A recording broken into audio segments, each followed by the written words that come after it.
नमस्ते शारदे देवी सरस्वती मतिप्रदे वसत्वं मम जिह्वाग्रे सर्वसिद्धिभ्या प्रदाय। नमस्कार।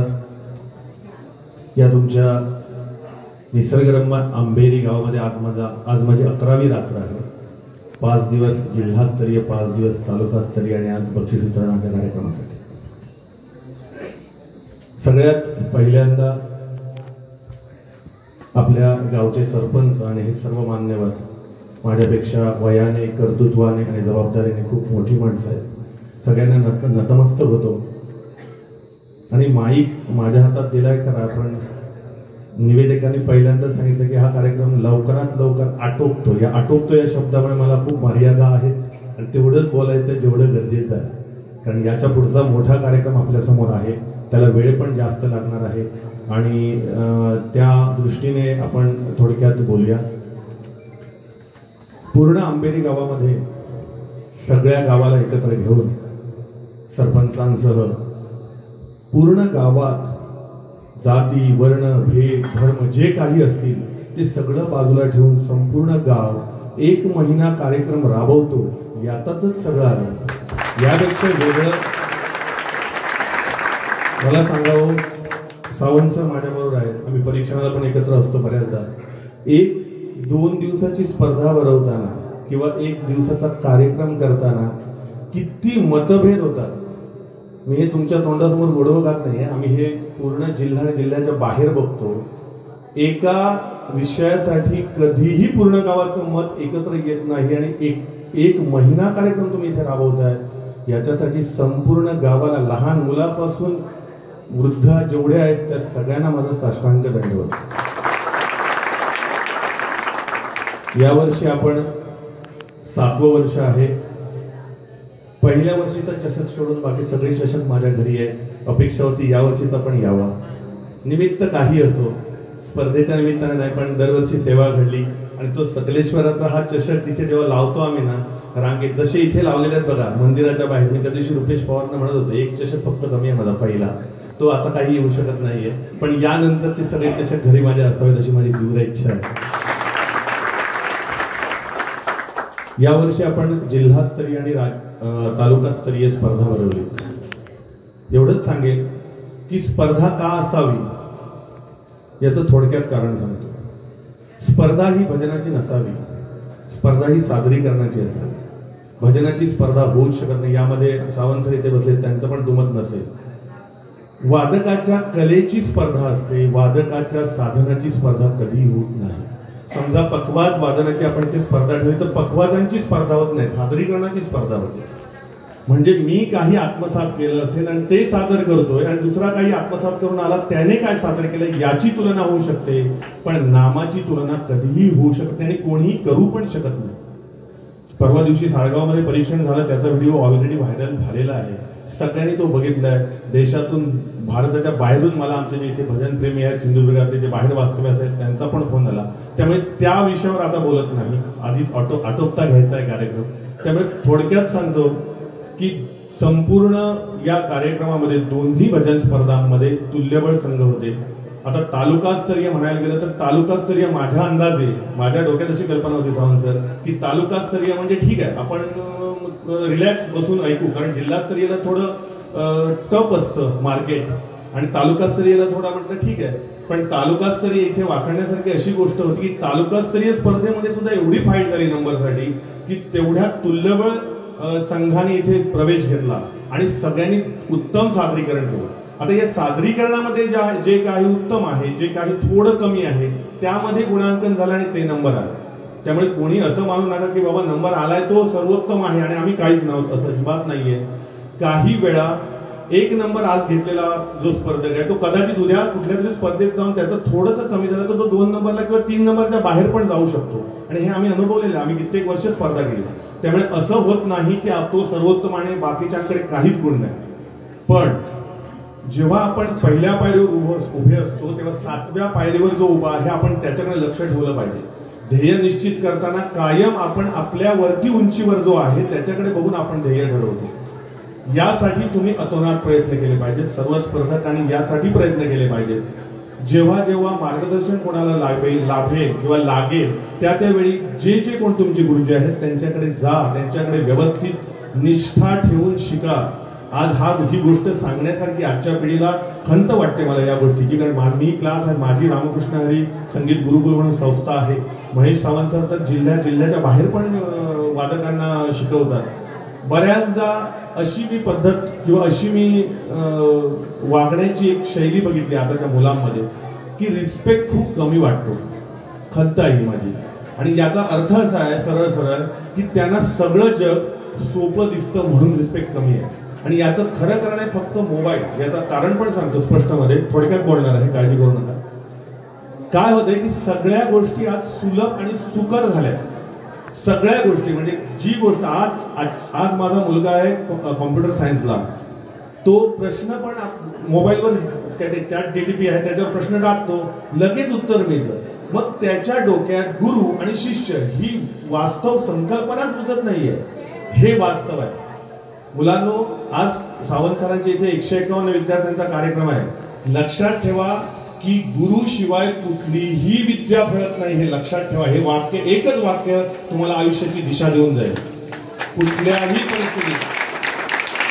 कुठल्याही परिस्थितीत गुरुचरणाशी जर तुमची निष्ठा असेल तरच तुम्ही फळ मिळू शकता त्या विद्येचं, अन्यथा नाही.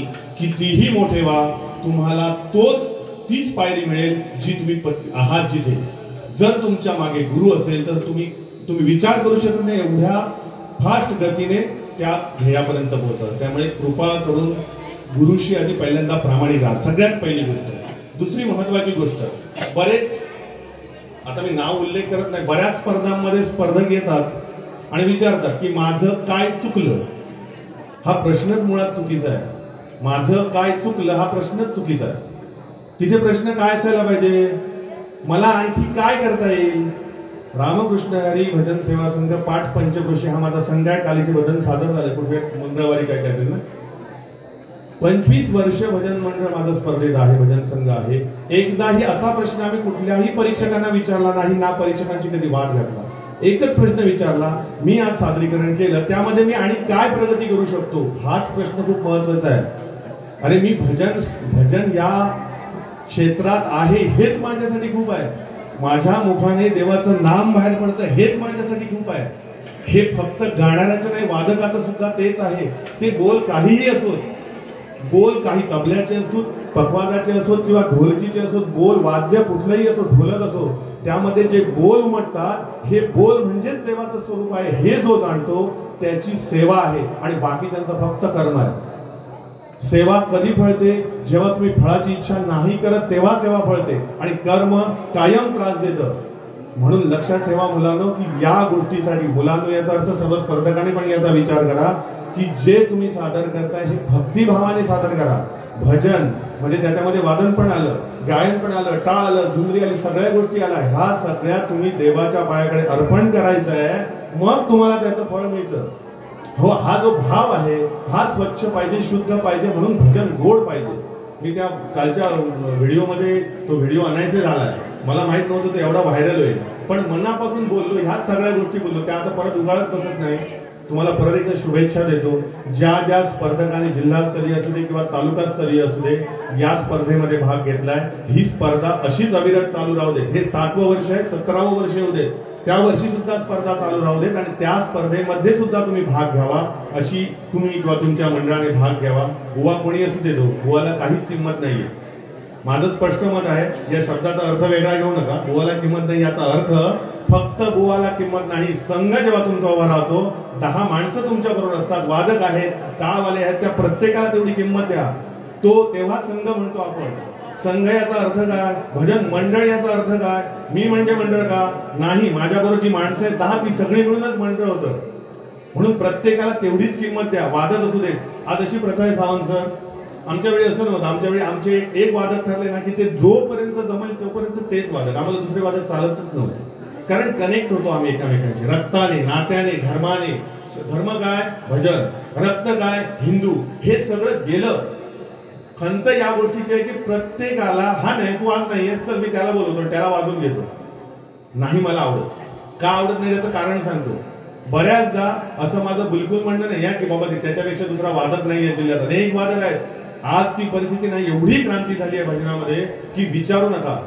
एवढी क्रांती आहे की गल्ली बोळात चांगले शिकलेले वादक आहेत, विशारद आहेत, पखवाद विशारद आहेत, तबला विशारद आहेत, एवढे चांगले वादक आहेत.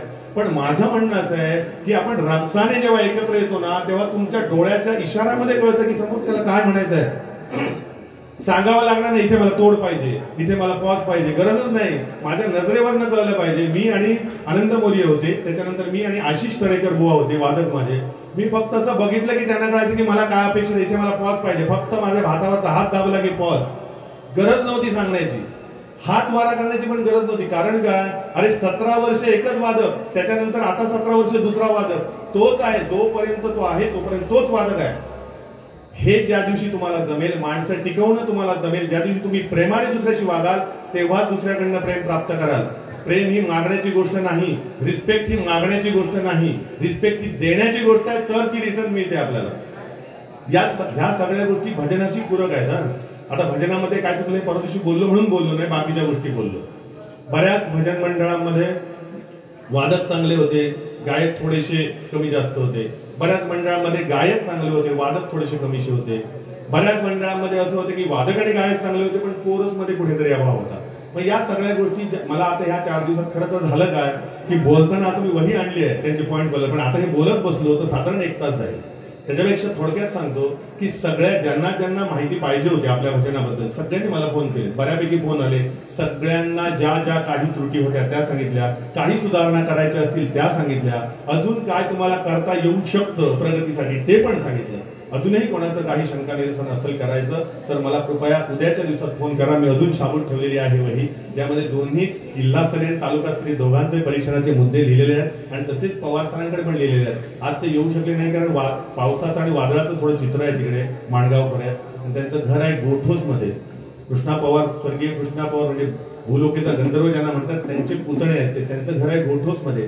गोठोस वरनं माझ्या घरी यायला 1 तास लागतो आणि तिथनं परत इथे यायला 1 तास लागतो. मग त्यांना जाताना प्रॉब्लेम नको. मी म्हटलं मी ठीक आहे, मी जातो, मी बोलतो, तुमच्या वतीने बोलतो, माझे जे शब्द आहेत ते तुमच्या वतीने आले असं समजा. जे काही चुकीचं असेल ते माझं असेल, जे योग्य असेल ते त्यांनी बोललेलं असेल असं म्हणा. आणि यानंतर महत्वाचा कार्यक्रम आहे इथे.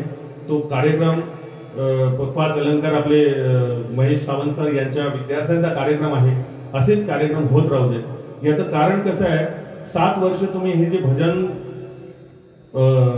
काय ते महोत्सव जो भरवताय, स्पर्धा त्याच्याच अंतर्गत आली, पण भजन महोत्सव जो भरवताय हे बीज मी त्या दिवशी पण सांगितलं उद्घाटनाच्या कार्यक्रमात, हे जे तुम्ही बीज पेरताय हे बीज एक दिवस असा रंग धरेल की जिल्हा नाही जिल्ह्याच्या बाहेर राज्यात तुमच्या गावातला एक तरी व्यक्ती असं नाव करेल की जेव्हा आंबेरी गावाचं नाव राज्यात होईल तेव्हा लोक विचारतील आंबेरी म्हणजे कुठे आलं.